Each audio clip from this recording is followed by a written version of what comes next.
Mi gente, you already know who it is. It's Danny Limelight. And I need all of you to subscribe to According to Woods podcast on Facebook, YouTube, and all other platforms.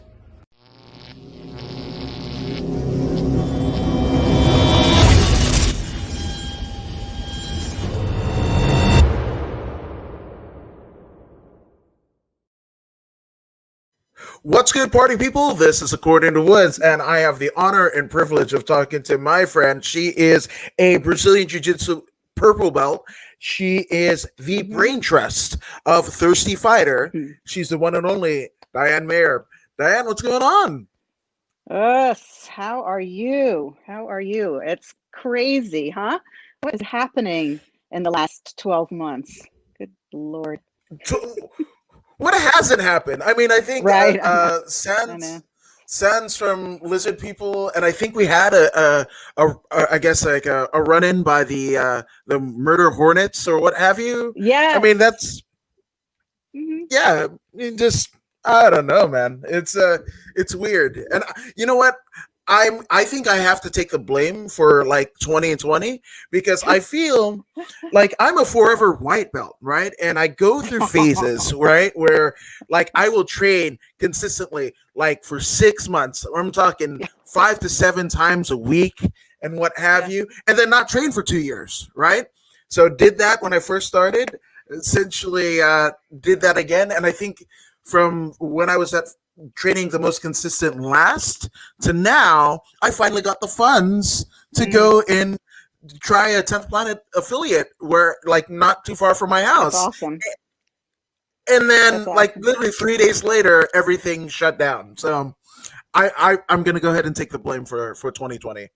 You know, whatever's meant to be is meant to be. It's going to happen. When I start seeing wild goats running down the street, I'm just going to be like, of course. Yeah, I'm not even going to question it. Yeah, absolutely. I think I did right before we joined on here. I think I saw a flying pig across my windowsill. So, I mean, 2021. Good. Yeah, man.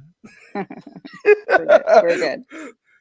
But I want to take it back. Obviously, you're a Brazilian Jiu-Jitsu purple belt. That is what I felt I was on the path to do, you know, on March 7th, 2020. Like I had the funds to pay down that 10th Planet Pasadena because I grew up a fan of pro wrestling, right? As most kids of the 80s and 90s. So I wanted a Jiu-Jitsu. Right. Exactly. But see, I wanted a NAGA championship, the North American Grappling Association championship, because it's a belt. Good thing about like medals, and that's cool, but I never wanted to be an Olympian. I wanted to be a professional wrestler. So with that all being said, NAGA is where you can earn a belt. I mean, of course, you can do medals and swords, but as a purple belt, you can basically compete for a belt, right? So but you're there. You're at my promised land in terms of jiu-jitsu competition. So how did you find jiu-jitsu? Great question.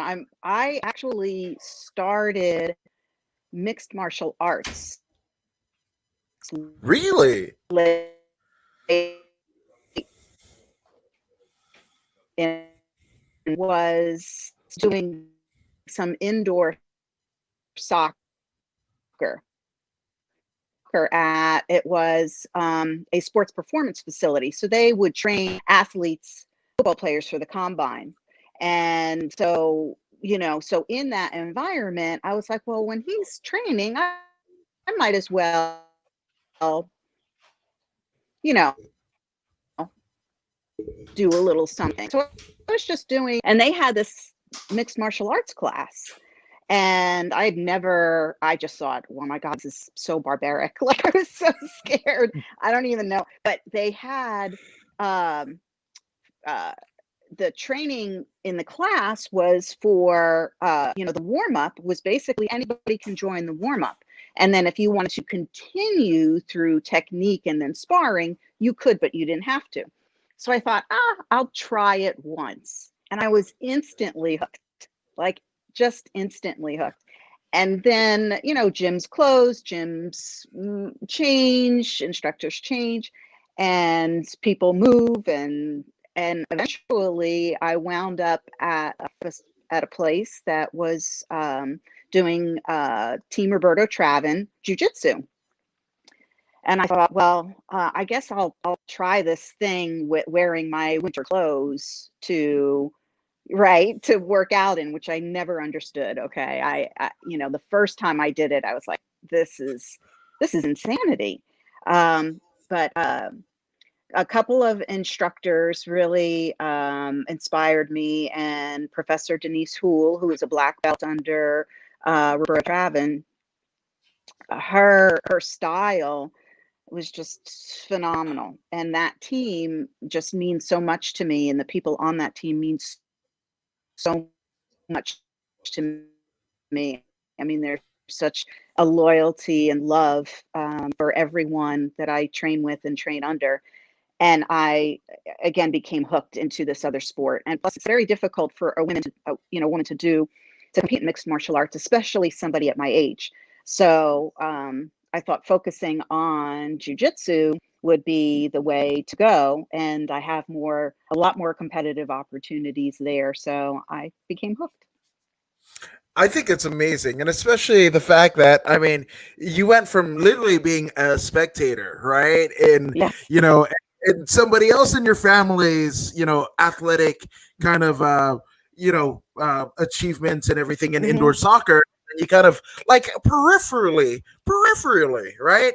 You Yes. look at like, hey, that might be cool. Let me try that. And even your thoughts of what it was, it's like, that's barbaric, which a lot of people do, right? And but then getting into it, it's just like a whole nother world. I guess Yeah. I think the analogy would be like, I don't know, like watching baseball versus actually playing baseball, right? I think it's there. Well, it's kind of for me personally, it wasn't anything I had any desire whatsoever to really do.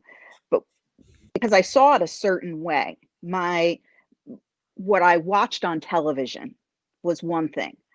And then when just when you start to learn it, it is a sport that two people engage in together, and that all of the technically, mentally, emotionally,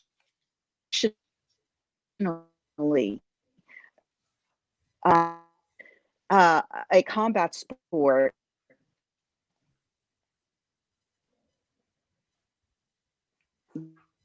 you, of course, but there's no way you're going to think about work or your other life stress, concentration 100% is in that environment. So it's a great way for somebody to connect with something and be able to de-stress and find a tribe that loves them as much as you will love them. No, 1000%. It is absolutely a community. And gotta shout out the community. Blake Hermano says hello. Hello, good sir. And Don McGuire of the Fighter's Voice with Don McGuire saying good afternoon, beautiful people. Uh, As you are, good sir. Yes. So I mean, it's and that's the one of the things that I think gets lost, especially from I I don't want to call them like MMA casuals or combat sports casuals, or just what I like to view as the pop culture lexicon, right? Where people that mm, don't know what this kind of community is, like they don't see the emotion, they just mm, see barbarians and what have you, and it doesn't matter. Like that is almost a blanketed kind of euphemism and an ideology that it doesn't matter if you do jiu-jitsu, it doesn't matter if you do MMA, it doesn't matter if you do boxing, whatever. They just mm-hmm, kind of blanket it with, oh, it's barbaric, right? But the mm-hmm, mm-hmm, emotion that it takes to essentially, I mean, you have to be in sound heart, sound mind. I mean, there have been many a time where I mm, was thinking about, oh, what I'm going to do at work after class or whatever, or trying to beat traffic on the way home, and I mm-hmm, got submitted and twisted in a way that I didn't think mm-hmm. my body could contort. Right. Yeah, for sure. Well, and especially when it comes to women in combat sports, it's a whole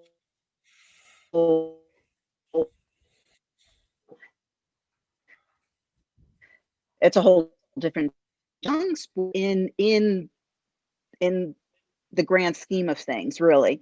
And with it's hard for women to feel comfortable coming into the sport and staying with the sport because there's not as many women doing it. So more and more women programs, female programs are blossoming, and I'm on the board of the Women's Jiu-Jitsu Alliance. And that is something we started in 2019.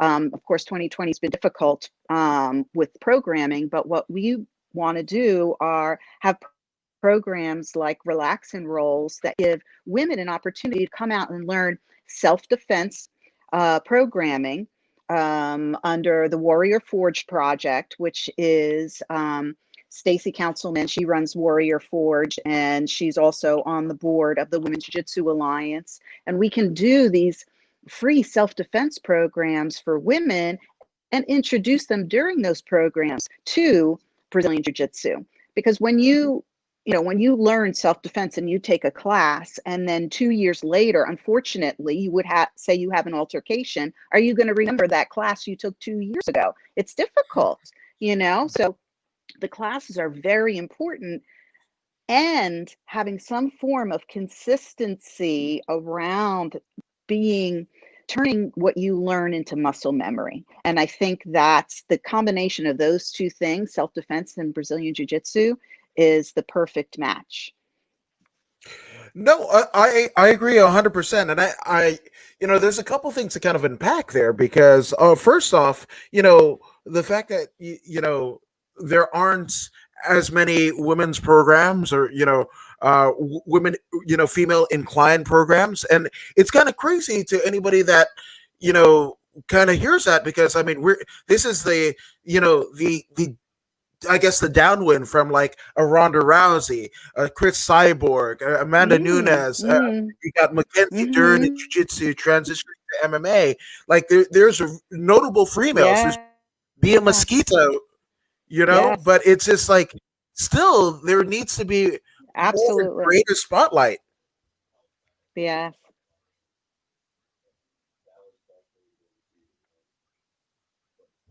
Absolutely. And the older we get, the fewer and fewer opportunities we have to compete within our age and belt. So it leans out, especially older, the masters group will find themselves competing against younger individuals or outside of their weight class just to be able to get matches. So the grit that females have to stick within the sport is fairly great. So having females that are in the sport to mentor and support and help grow it and be there for each other is crucial. It's very important to the Women's Jiu-Jitsu Alliance. No, absolutely, and that's it. I love that you mentioned it's crucial because it absolutely is. Many times when people kind of find out that I did what I do, interviewing fighters and people in combat sports, and just being an interviewer in general, they're like, "Oh, if I were to start, or if I were to put my kid into, any type of combat sport, what should I get into or allow them to get into?" And I'm always some sort of grappling art, judo, jiu-jitsu, catch wrestling, Brazilian jiu-jitsu, Japanese jiu-jitsu. If it's grappling, that's where you want to be, because striking, that's an art in itself. But we've seen throughout the pantheon of time a very skilled striker get tapped on the chin the right way, and the house of cards just comes crumbling down, right? And the thing about it is, even from the novice fighter to like a elite championship boxer, what happens in the beginning of a round of a fight? They have to establish range, right? So if somebody attacks you from behind, especially if you're somebody of a lesser weight, or even a Hmm. female, or even a male of shorter stature, or what have you, and somebody comes from behind and pushes you. Well, guess what? If you're a striker, you can be an elite striker. They push you to the ground. Like, everything that you learn until you get up to your feet is absolutely futile, right? So that's why I love Brazilian Jiu-Jitsu, and I tell people that's where you want to be, because again, I can't think of too many sports where you are essentially on your back, you have the most strength. Hmm.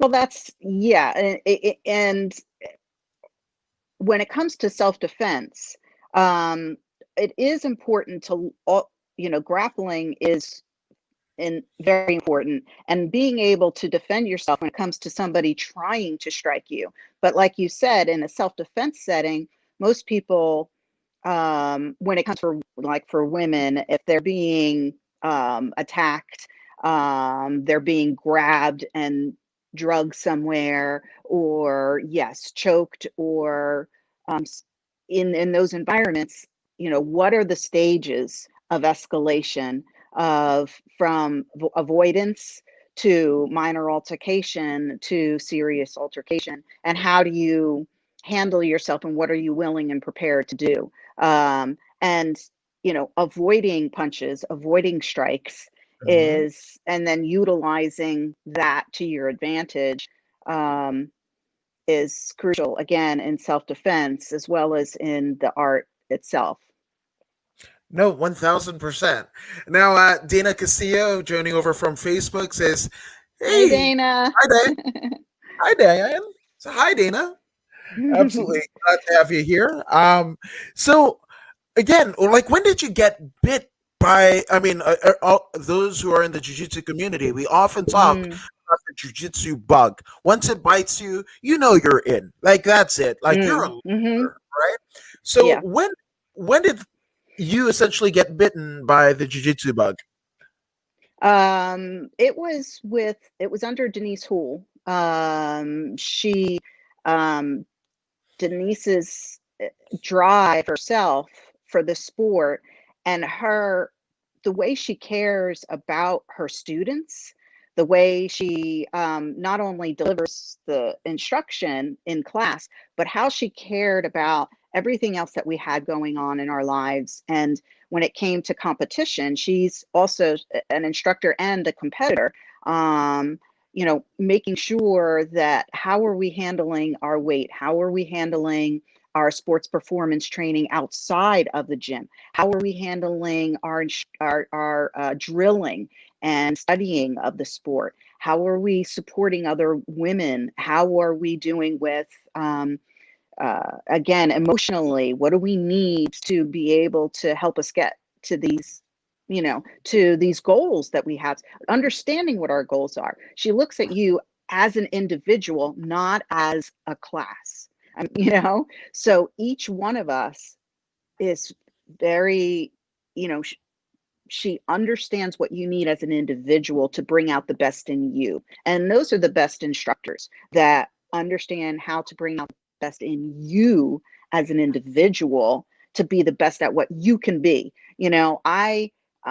I'm generally 30 years older, 20 to 30 years older than the people that I typically train with.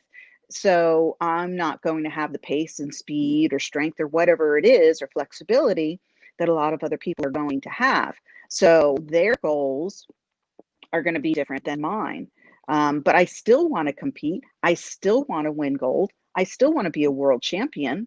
So some of those goals are the same, but the journey to get there can be different. And when you find a coach that knows how to help you walk your path, um, then that's gold. You never want to let that go. And then um, being able to train under Roberto Travin, uh, is like, uh, I mean, he's a legend. He's an absolute legend. So it's, who I'm so incredibly blessed and honored to be able to train under someone like that, who has, somebody who was able to build the program and care for his students also, the way he cares for his own family. There's just nothing like it, and I just feed off of it. I really do. I think it's absolutely brilliant. And you mentioned Professor Denise. Here's a little spoiler alert. This is almost, I feel like, the trifecta because I started off with your teammate, Lakeisha Williams, right? Yes, You yes, on. Well, fantastic. this Saturday, this like a week from now, I Hmm. will have Professor Denise Gill on this very podcast. You Yes, heard it awesome, first. So I'm just saying, awesome. Very yes. excited. So, in terms of obviously, Professor Denise moved right out of the area, and Hmm. then essentially you basically sought instruction from Master Roberto Travin, right? So, was Right. there a Well, I was always training under him as well, and we all fight for TRT, for Team Roberta Travin.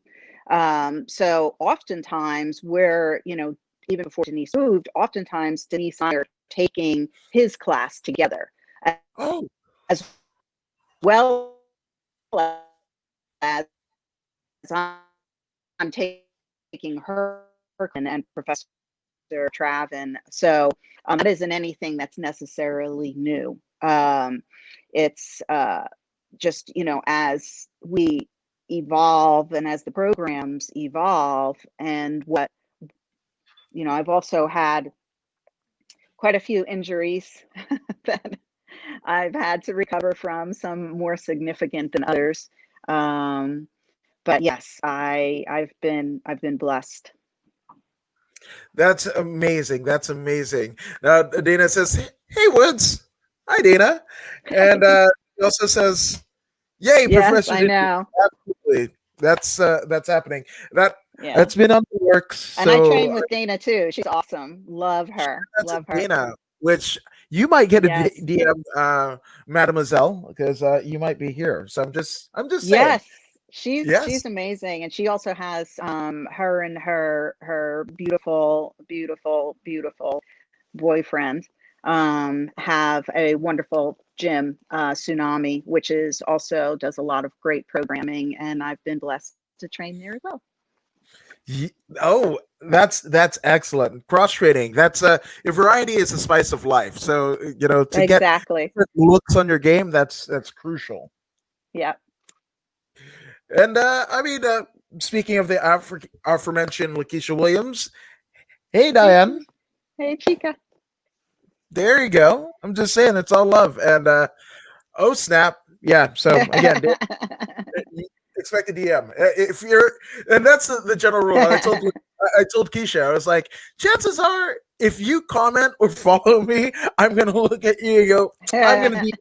They want to go ahead and talk about their story because again, There you I go. think especially after the last year, right? Mm-hmm. The the apathy of folks, right, has been lost, right? Mm-hmm. Unable to see each other's walk in life, allow each Mm-hmm. other in each other's shoes and whatever, and Yeah. so with that all being said, Mm-hmm. it's just like that's why this, not just this podcast, but the medium of podcasting is so special because you can essentially talk to people, get their story where you wouldn't otherwise. Mm-hmm. Yeah.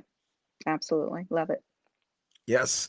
And Tsunami MMA is also TRT affiliated. So bang. Yes. Facts. So did you, when you were training, did you know that you wanted to compete? And it's funny because that's why I feel like jiu-jitsu is for everyone. Yes, we have a master's division. I started Mm-hmm. out as a white belt as a young whippersnapper, but Mm-hmm. now the next time that I will compete, it will be in the master's division, right? And Mm-hmm. other sports, even if you play vocationally, right? Even if you just like pay a pickup game of basketball or baseball, you're hitting it with hitting the bat with your family members and whatever, you're Mm-hmm. not anywhere near competing at a high level versus jujitsu and grappling. You can compete until you darn well please, and it's Yes. at a high level, which Yeah. which herein makes it unique in its own right. Yeah, very much so. I mean, that's the beauty of the opportunity within the sport, is that your size, shape, sex, age does not disqualify you from being able to compete at a high level. And minus 2020, which I did not compete in 2020, but in the year prior at World's Masters, I competed against a woman from Tokyo. And prior to that, I've competed with women from New Zealand, from France. So yes, World's Masters is just that. It is people coming from around the world for that opportunity to be able to compete against um, equals in terms of age and belt level in the sport. No, 1,000%. And again, it's a world feel, and with all of the zaniness that happened last year, like the tatame, right? The canvas doesn't lie, right? You can say you train Mm, wherever, you can say you're politically affiliated wherever or whatever. We've got everybody. We've got hmm like straights, gays, transgender, libertarians, conservatives, liberals, hmm like whatever, and none of that. Like we just go and do our thing and basically come in commune with each other. Like there's, Yeah, of course, there's like, as in anything, right, where groups of sure. people are united. There can be infighting, there can be whatever, but it's very minimal. And if you don't come into this sport with a pure heart and a pure mind and your willingness to learn, hmm it's weird. But people, you don't have to say anything. Like people phase themselves out if they're Yeah, of negative kind of connotations. correct. Everybody taps. Everybody taps. So and it's a very humbling environment. You you you can come from other environments. Wrestling is a great example. Wrestlers are It's a phenomenal base coming into the sport or complementing the sport, and national championship wrestlers can come into the sport, and yes, they're extremely talented and will um, learn that there's a lot to learn about jujitsu, and that there's a lot to give to the sport, but there's a lot still to learn about the sport of grappling in that environment. So I think it's it's something that isn't going to go away. It's something that's going to continue to grow. I mean, ideally, I'd love to see it in the Olympics, but there's a lot of dynamics around why that would be a struggle to make happen in the near future for sure. Um, but there's a lot more that we can do collectively, globally, to help continue to support it and to grow it. No, 1,000%. And it's weird. I was, I will, I've lost faith in the Olympics, right? Because if Mm, you can essentially have on the chopping block wrestling, right? Wrestling, mm, literally the only sports literally competed today that was literally taken from Athens, like the uh-huh. Roman empires and what have you. The Yeah. very genesis of why there's an Olympics, bar none. And if that's on the chopping block, like I almost feel like jiu-jitsu will never get the cred. And again, how could you deny wrestling? Like that's I don't I don't understand it. So like for me, Mm, that's where an Abu Dhabi championship or whatever, that is mhm. our wrestling, Right. because our Olympics, because essentially, right, you're essentially an amateur athlete, right? Mhm. uh, and that's the thing. When people are going out to Abu Dhabi, they're getting played. When they're competing, they're getting their travel paid for. They're getting money for it. They're especially at the top echelon Mhm. level. So I'm like, Mhm. pay me. I'll forego the Olympic belt, because again, turn it back and refuse the Olympic, medal, essentially it's almost like the Oscars, where if you give it back to the commission, you only get $1. All the hard work or whatever, you get $1 for it. So Yeah. so for me, I'm like, it's almost like Conor McGregor is fighting tonight, right? So everybody's like, oh, is he in the greatest of all time conversation? You can screw that right now. I'd rather take a dip or two in the rankings for an extra couple, if not multitude of zeros behind the decimal point. So I'm just saying. That's just me. Right. Yeah. So if you wanted to know my thoughts on jiu-jitsu or any grappling sport in the Olympics that isn't already there, I'm just saying. I'd rather. There you go. I hear you. Yeah, the competitors to be paid for all of the sacrifices and everything than just to get a medal. I don't know. Yeah. Well, like you said, there's, when you're talking about previously too, that's competitive spirit. The competitive spirit and is there's to want to have as many competitors as possible within the sport. So to have as many people as possible in the sport and doing the sport is giving the sport as much airtime and opportunity around the globe for people to be able to not just, see it, but understand and how to experience it. Well, because it was never presented. I any kind of environment that's going to bring more people into the sport.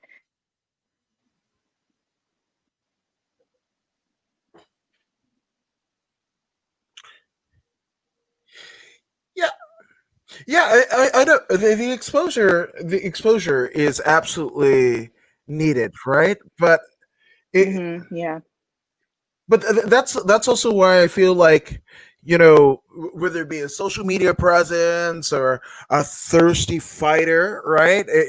Kind of organization built around the fighter to basically raise their prestige, right? I think when Dana White is saying, this isn't a career, this is an opportunity, right? And that's like, arguably the UFC is one of the most recognized, if not the most recognized, combat sports promotion in the world. And if the major domo is saying that of the fighters and the opportunity, and that tells me all I need to know, right? So to me, it's up to us, whether it be content creators, podcasters, managers, just people who are artists in their own right, to give, and basically show people, even if the people that aren't interested, they aren't the MMA or combat sports diehards. Well, to tell a story about this person makes somebody want to put their dollars behind, right? Because essentially that is the ultimate that you can have is, basically pledging your support for somebody and their aspirations, so the Olympics can, bypass it as long as there's, free media and podcasts and, TikToks, Instagrams and Twitters and everything like that. I think the sport will be fine. So so we've talked a lot about competitions, right? So I mean, from the moment you first stepped on the mats to your first competition, how much time was there in between? It was about 6 months of training before I competed for the first time. What was that feeling like? Were you nervous? You excited? Oh, heck yeah. I mean, the nerves, I thought I thought I was going to have a heart attack. I mean, I had competed in gymnastics before. That was my sport growing up. So I competed at a fairly high level in gymnastics. So I understood, competition and the nerves that come with it.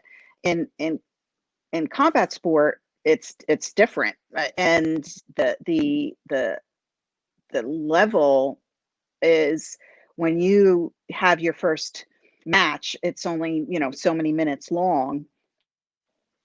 And once that match is over, you're going to have another one. And I'm sitting there thinking, how can I'm exhausted. I'm like spent. How do I feel this way after only doing something for like 5, 6 minutes? So it's all this adrenaline dump that happens, and being able to control that and, learn over time. But just like anything else, the more you do it, the more you're able to find out what works for you, to help with competition and competition nerves. Um, and some things have worked for me, and some of it's always going to be there. The nerves will always be there, which I think is healthy for me anyway. I love it, but I think again, and this just shows how much of a pro wrestling head that I am, is like the other Sting, not the Gordon Sumner of the Police Sting, but the pro wrestling Sting. He says, every time that he steps through the curtain, he gets butterflies, and the moment he stops having butterflies, Yeah. then it's over. That's when Yeah. it's time to hang it up. And I think that's pretty important. That's crucial. It lets you know where you stand in your relationship with the sport. Right.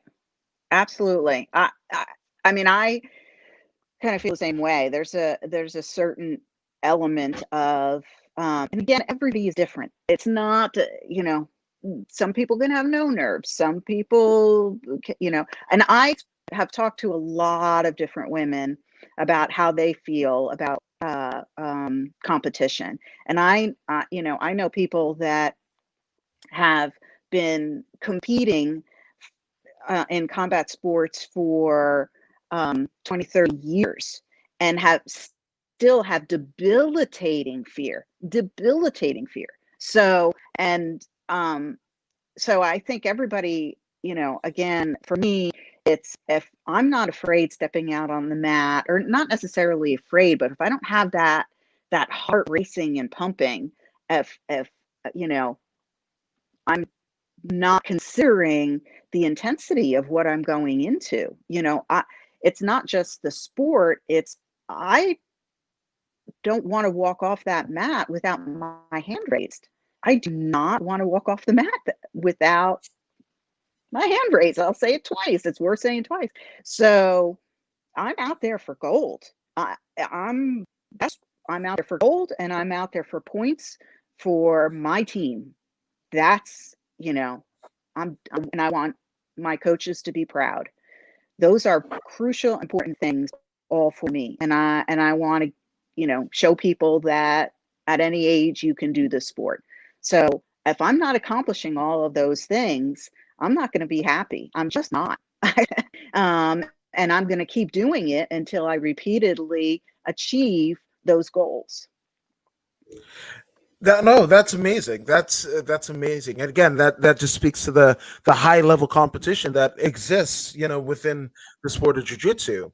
Now, do you remember the first time that you placed, that you medaled, and how many competitions was that into your jiu-jitsu career? I mean,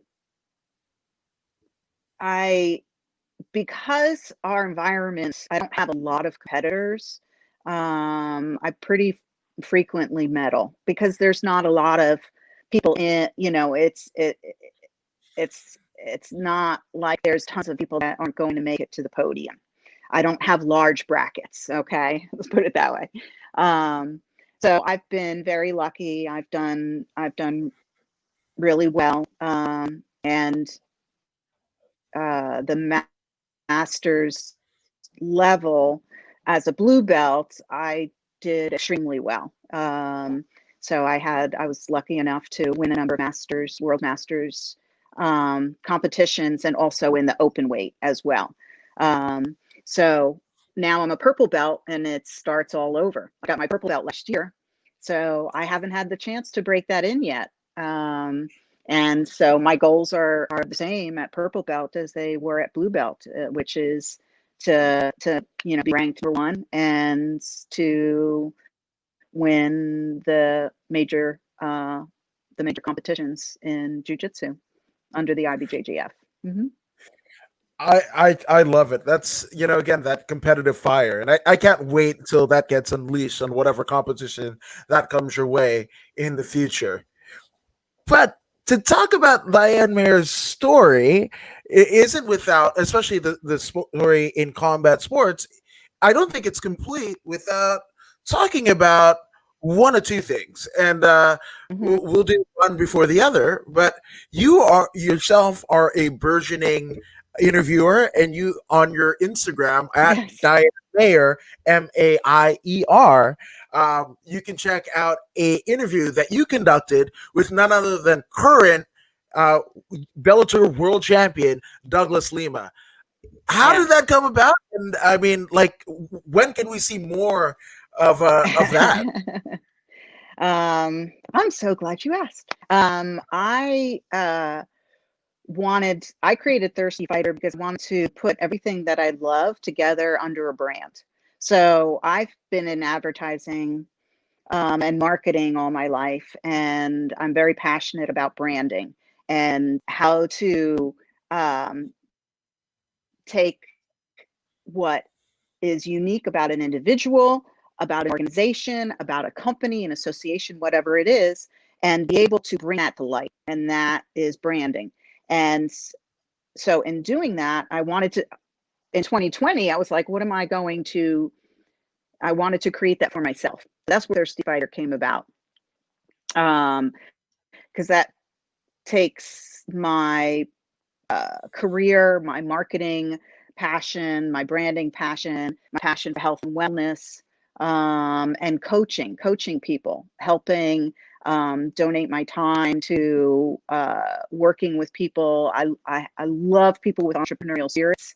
I connect very deeply with people that are going after their own businesses, their own goals.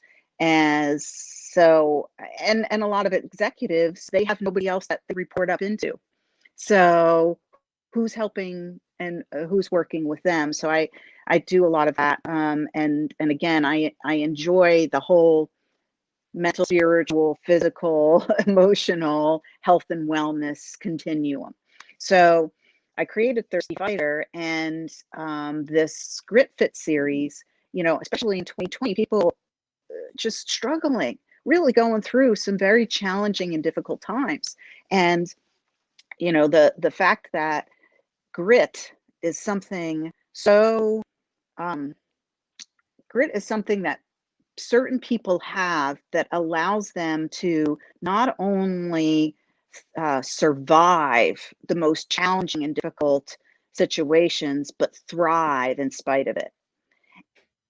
And I wanted to bring those stories to light, especially right now. And I wanted to find some, kick it off with some people that I happen to know or wanted to tell their story in a different way. And actually, the first interview I did was with Kyle Maynard. Um, and I don't know, are you familiar with Kyle? Um, so Yeah. yeah, so yeah, so my first interview was with Kyle, and this was earlier in the pandemic. So everybody was on lockdown at the time, and nobody was training, and um, yeah, um, Kyle's phenomenal. But you were asking about specifically Douglas Lima. So I at one point when I lived in the Lawrenceville area of Gwinnett County, I was training at American Top Team, which is where he was out of.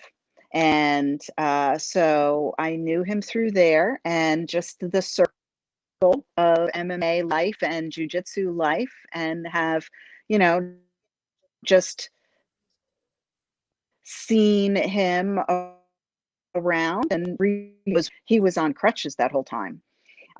So this was when he was going through all of his surgeries and wondering if he was ever able to come, when he was at one of the pinnacles of his career, was he going to be able to come back? And it was questioning, um, if he was able to come, would he be able to come back to this career that he was, feeding his family on and living his best life with. And so, the grit that people need to get through challenging situations and come out on the other side, are worthwhile stories to tell, and I want to keep telling them. So I think it's brilliant. Again, I mean, yeah, after a rousing start with the first two, can't wait to see what ends up, for the rest of the journey that is the Thirsty yeah. Fighter. That I gotta ask about the name. How did the name come about? Um, the name was, you know, thirsty fighter. A fighter isn't just a physical fighter. Isn't just a combat sport nomenclature. It's people that in life we have to fight through life. We have to fight through to get the things that we want, that are important to us. And being thirsty is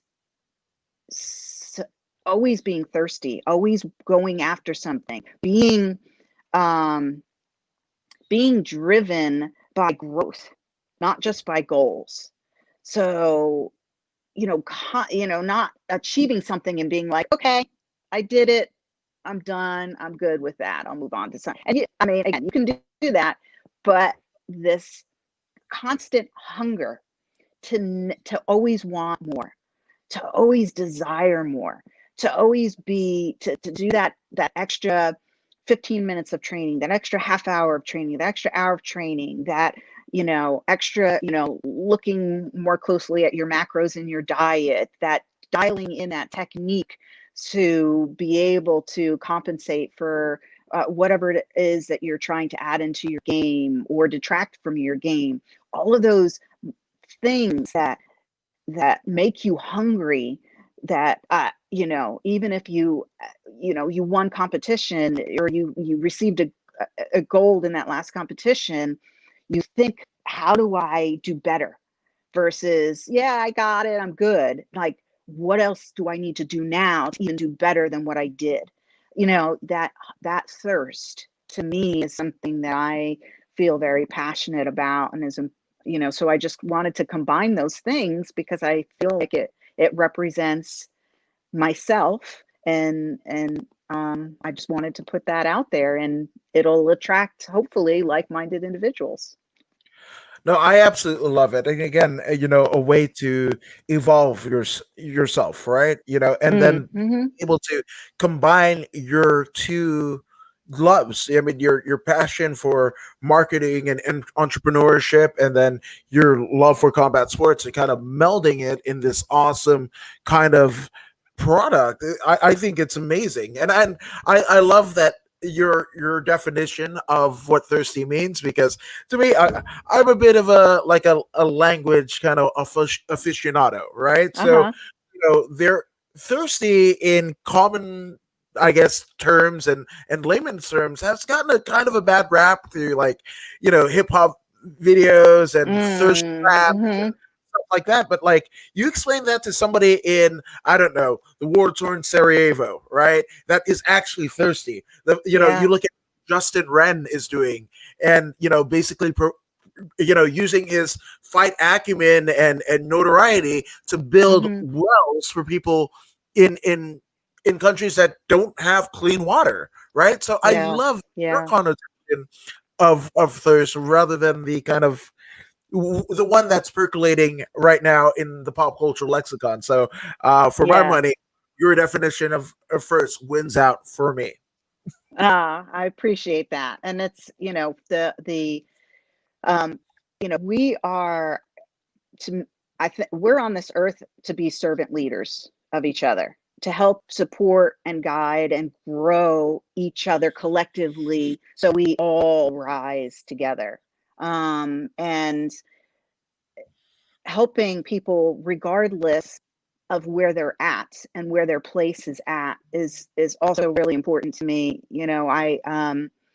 I work on one side of the spectrum, I help people find hospice care for their loved ones. So I'm dealing with people that are in their late stages of their life in totality. And it's a very challenging and emotional and difficult time, but being there for people where when they need it most, um, from there all the way through to helping people that are highly capable to physically train for high level competition, to helping people build a brand or build a business from the ground up that are chasing their dreams, and everything in between. I really, again, giving of ourselves to support each other's dreams is how we're going to be able to come together and achieve what we all want to achieve for each other when we're able to accept it. I think it's amazing, and it's something that is sorely needed, And if people say, "Oh, there's a lot of people like that," there in my definition, there can never be too many entrepreneurs. They're Mm-hmm. basically putting their love and skill set that they've taken from their life at whatever stage of life that they're in, and applying it to the Mm-hmm. betterment of their community at large. Because again, that's what we are, regardless of, again, political, religious affiliations, whatever. We're a community. Mm-hmm. We all have to deal with each other, right? And us kind Mm-hmm. of, I don't want to say segregated, but for the lack of the better term, I'm going to say that, basically separating each other, because of whatever constructs that we feel we need to subscribe to. It's just like, Mm-hmm. no, that is essentially getting away from what we absolutely need to do.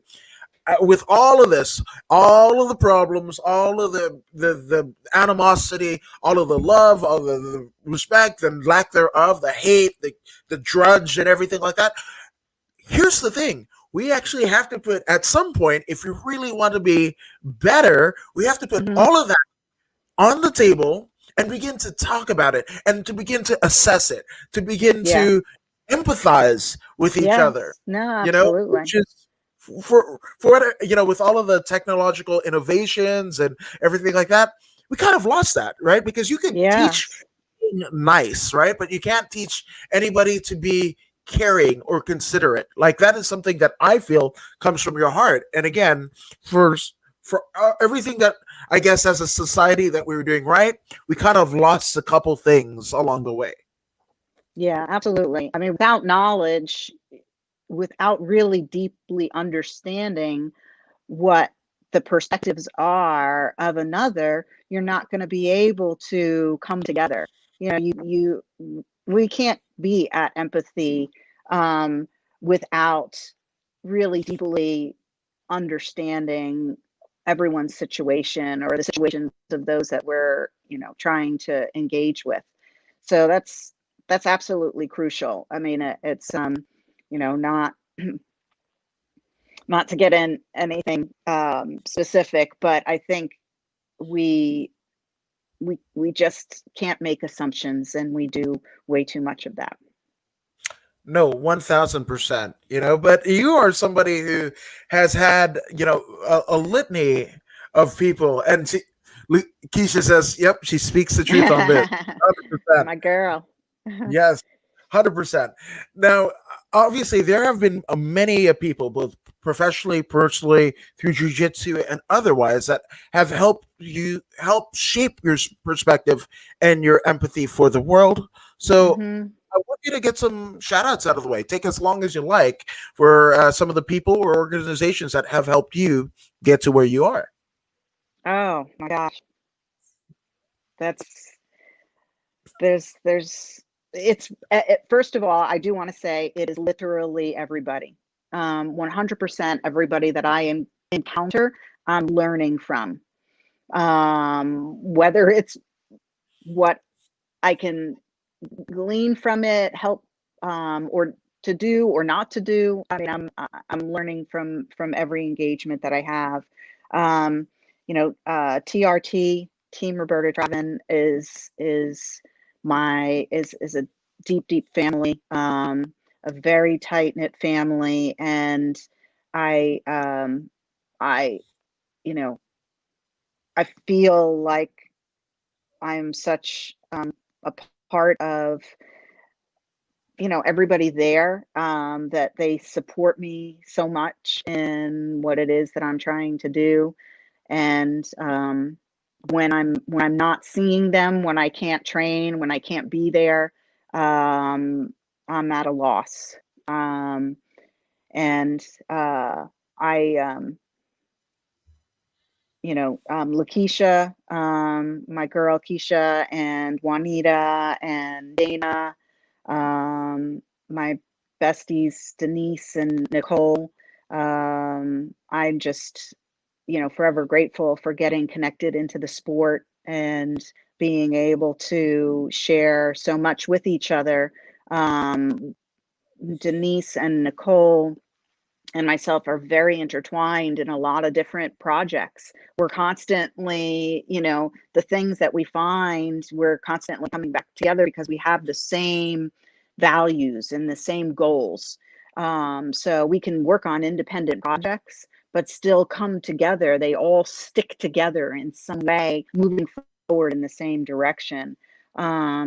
Nicole's working on a project in Body, helping people on their health, diet, coaching journeys, when it comes to the root of what they've got going on and how things started when we're young and that created these habits of ours as we're older. And just, people doing some phenomenal work. Denise, I'm so excited that you're going to be talking to her next week. She's been the driving force of Elevate Jiu-Jitsu Mag for many, many years. And so more and more wonderful programming is coming out with some of the moves that she's making lately. Stacy Councilman is on the board of the Women's Jiu-Jitsu Alliance, and she's the one that's running the Warrior Forged project, and she's got some spectacular, exciting new news coming out for things that she's doing, again, to help people.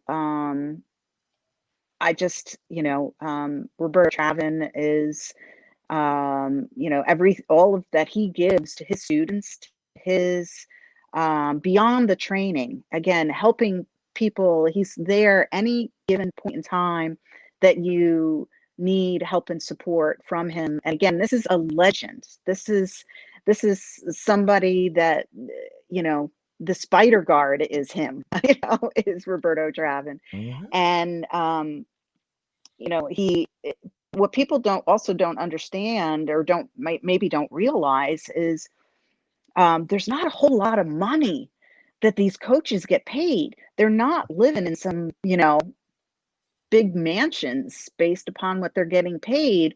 And whenever they go out for all of these competitions, and these are all day long events, all day long, they're not getting paid. People don't realize that they're doing that for us, for Mhm. their love for us and the sport, but for us as individuals. Um, and I can't, I mean, and coming out and doing extra classes and seminars and certain things that they're doing for others is just, I can't thank Roberto Travin enough for everything that he has done for me. How many conversations I've had with him too over my injuries. And I remember one specific conversation talking to him when I had separated my shoulder, and it was a severe separation. I wasn't sure if I was going to be able to, I didn't know if I'd be able to come back to the sport. And I actually had a doctor tell me that I needed to quit. And this was a doctor who had a black belt in Brazilian Jiu-Jitsu, told me that I needed to quit and I wouldn't be able to do the sport again. And basically, after a conversation with Professor Travin, we, you know, came to the conclusion that yes, I could still be trained, and yes, I could still come back to the sport if I wanted to, and if I wanted to, let's get after it. And I did. And 6 months later, I won World's Masters. So, you know, these are the type of people I want in my, want to have in my life. Not those that say quit, stop, but those that say push, move forward. That's all we could ask, to push and move forward. Which I gotta ask, for those who want to push and move forward with Denise Maier and Diane Maier. I'm sorry, why did I say Denise? Diane Maier and Thirsty Fighter. Where can they Yeah. find you on social media? They can go to Thirsty Fighter on Facebook and Thirsty_Fighter on Instagram. Reach out to me, DM me, and check out the Grit Fit series. And if there's anybody out there that has a Grit Fit story to tell, let me know. And yeah. I absolutely love it. And our friend Keisha Williams says Diane is a Bionic Superwoman woman.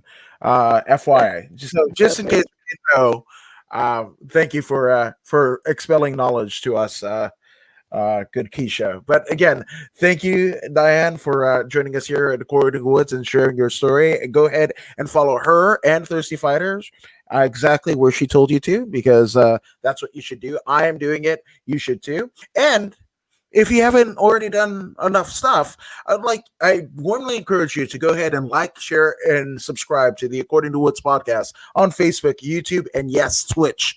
You'll be glad you did, but don't just take my word for it. I mean, here is Pro Wrestler Zeta Zhang to convince you. Hey, this is Zeta Zhang.